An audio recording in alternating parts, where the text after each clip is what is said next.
every time I talk to my friends about this, I'm 100% honest, how much money my mom pays every single month when she lives in these facilities. And it is jaw-dropping to almost everybody I talk to. Unless you are living it, unless you are paying for it already, I don't think anybody's prepared.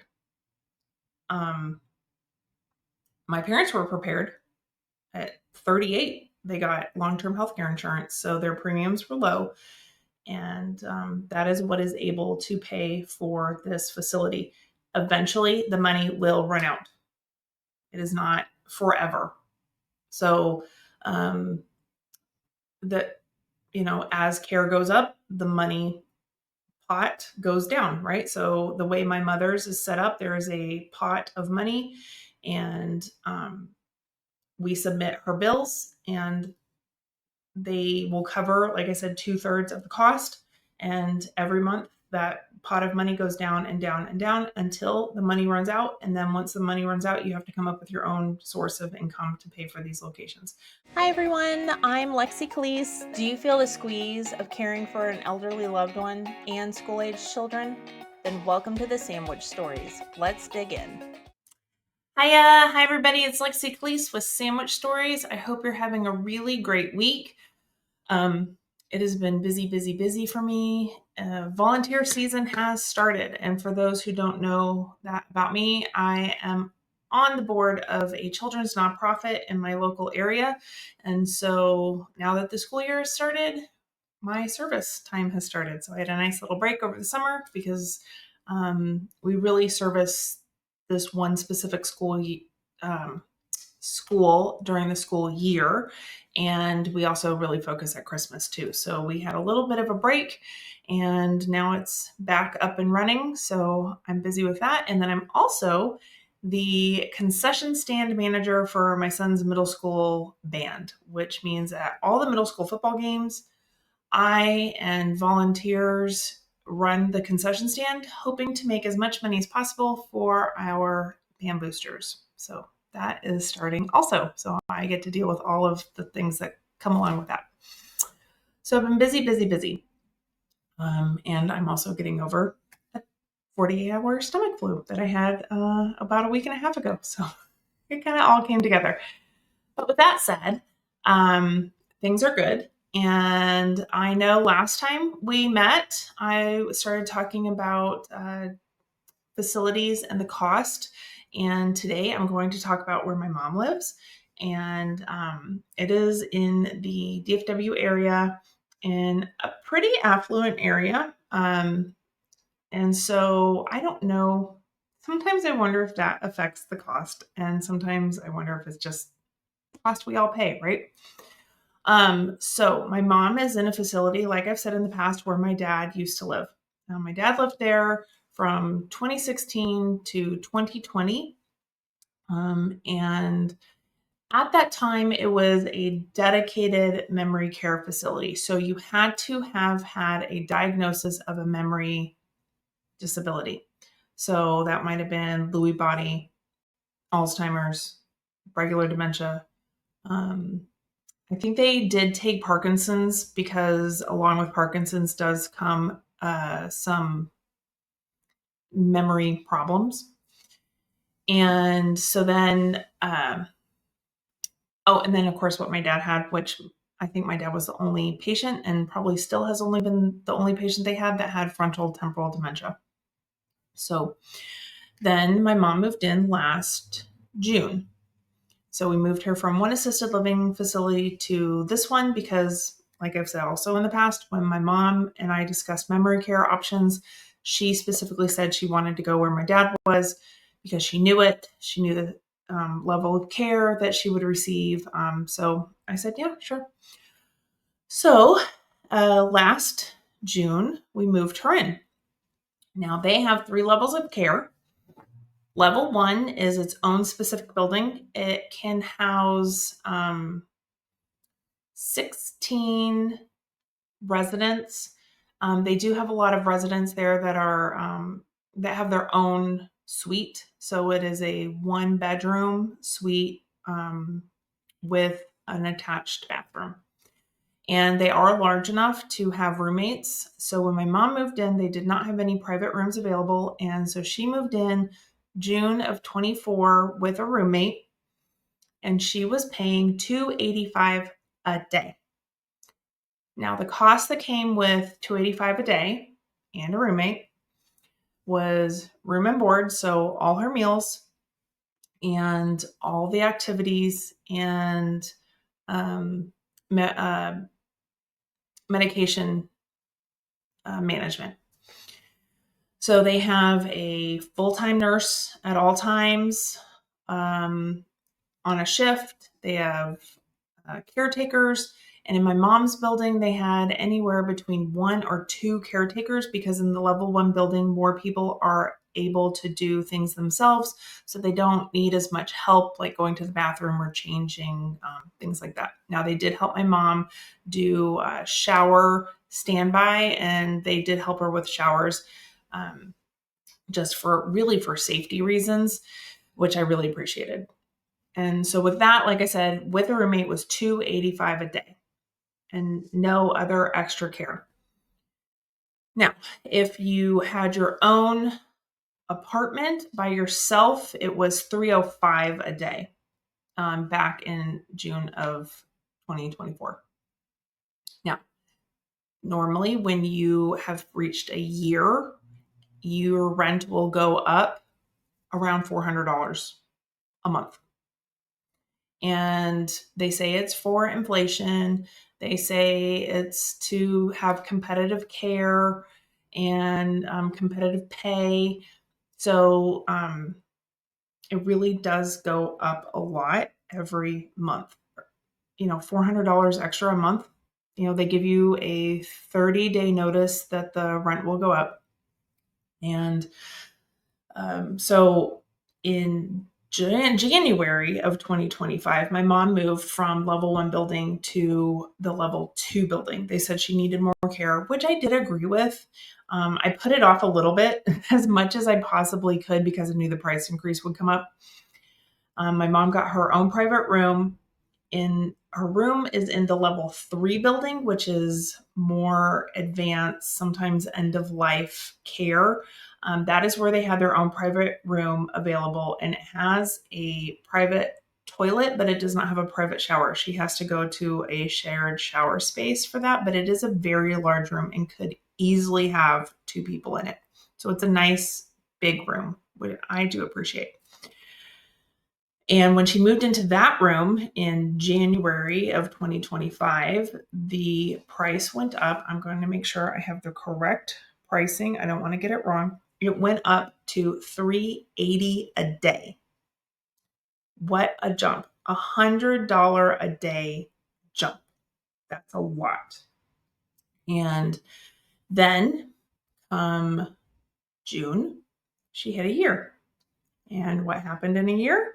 Her rent went up. So I got the notice in May saying your rent is going to go up in June by $400.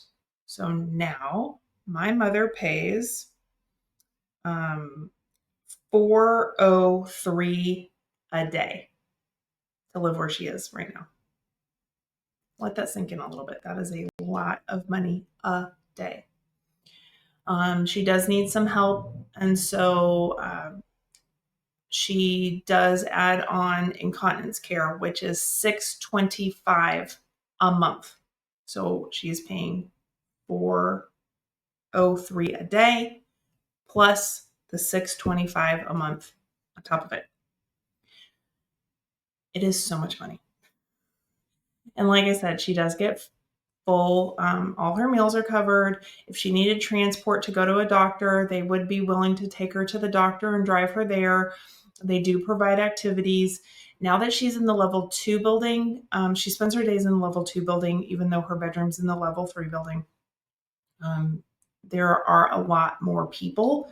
And so the girls try their best. Now, I do say girls, yet again, in her building, there is one male caretaker in her building.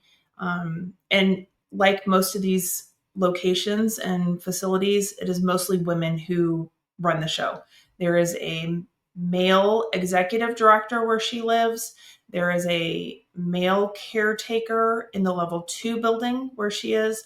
All the nurses, 24-hour RNs, LVNs, all of them are women. There is a male physical therapist who comes in. The OT and ST, so speech therapy and occupational therapy, they are women. And then in the level 3 building, there are 4 male caretakers in that building. So there are some more male caretakers in the building, and they really don't come to the level 2 building. And there are some male caretakers that I really like, and there's some that I don't, just like there are some female caretakers I really like, and there's some that I don't. It's just a personality thing. My mom has her favorites. She really does appreciate the female caretakers. She will take a male caretaker if needed, but it's not something she prefers. But she's a trooper. Like she says, she pulls herself up by the bootstraps and moves on. And so, like I said, these are huge expenses. And this is a very lovely, highly, highly, highly rated national corporation that runs these facilities. They're based in California. They have locations all over the country, and they're in affluent areas because, frankly, at that price, who's going to afford it, right? Who's going to be able to have saved? Who's going to be able to have maybe children who have enough money to pay for this? They're going to be in more affluent areas. So, it's expensive. My mom's long-term health care insurance does cover a portion of it, about 2/3, and we pay the other third out of pocket, which does add up. It really does. So these are the kinds of things, yet again, that I'm trying to shine a light on. Every time I talk to my friends about this, I'm 100% honest how much money my mom pays every single month when she lives in these facilities. And it is jaw-dropping to almost everybody I talk to. Unless you are living it, unless you are paying for it already, I don't think anybody's prepared. My parents were prepared. At 38, they got long-term healthcare insurance, so their premiums were low. And that is what is able to pay for this facility. Eventually, the money will run out. It is not forever. So as care goes up, the money pot goes down, right? So the way my mother's is set up, there is a pot of money, and we submit her bills, and they will cover, like I said, 2/3 of the cost. And every month that pot of money goes down and down and down until the money runs out. And then once the money runs out, you have to come up with your own source of income to pay for these locations. My mom does not have VA, so that is not an option. And it's a lot. The facility is lovely. The caretakers are great. Like I've said many, many times before, I am there a lot. I show up a lot at different times of the day. They all know me. They know my son. They know my husband sometimes. He showed up this past weekend for me. I had something to do, and so he went to go see my mom with my son. And so they know us, and they know I'm very involved. And I make sure that as good as care as she gets, and as clean and as nice a facility as this, the food is good, she is well taken care of. I make sure I keep my eyes open all the time to make sure that if I see something, I say something. It does not matter where you live. You have to say something if you see something that is off. You might have misconstrued something, but at least you've said it so that someone else can be aware and look into it. And that's what we do. And so $403 a day, it's a lot of money.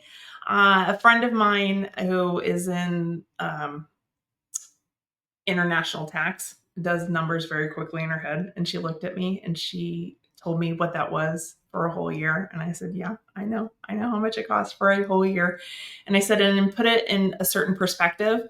My mother buys a $300,000 house roughly every 2 years. That is what we're looking at. Yeah. So the activities are good. They have dogs. I do have to say, they have live-in dogs, they have live-in cats, they have live-in birds. They have activities in every single building all day long, which is nice. Sometimes I do wish my mom could go to the level 1 building to do her activities. Sometimes I think mentally that would be better for her because they do more trivia.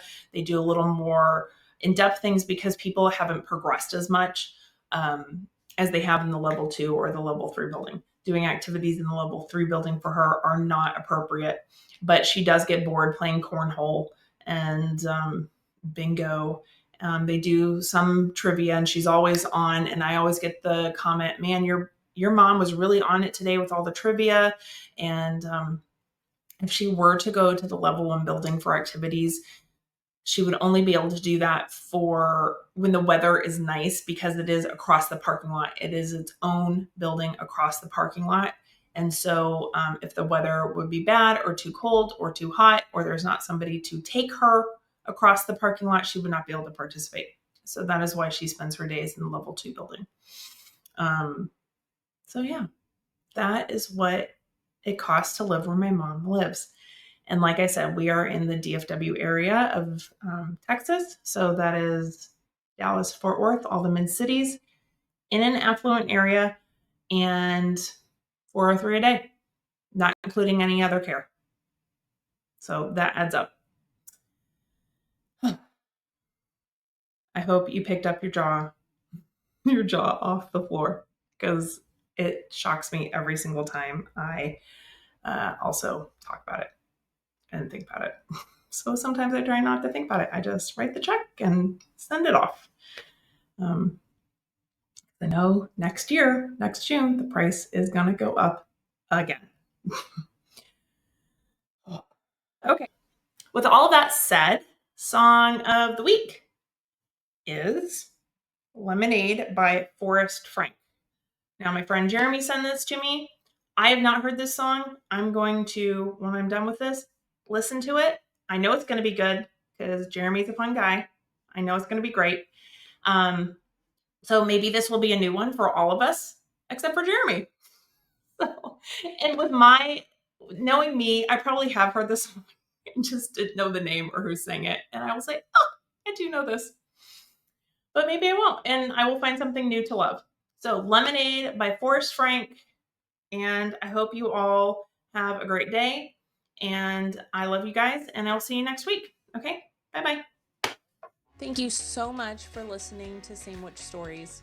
I really hope you learned some new things and enjoyed it. If you did, tell a friend, tell your mom, tell your sister, tell your dad, tell everybody you know to also listen. Maybe they'll learn some new things, how to help each other out, and find us at Sandwich Stories Podcast. Thanks so much.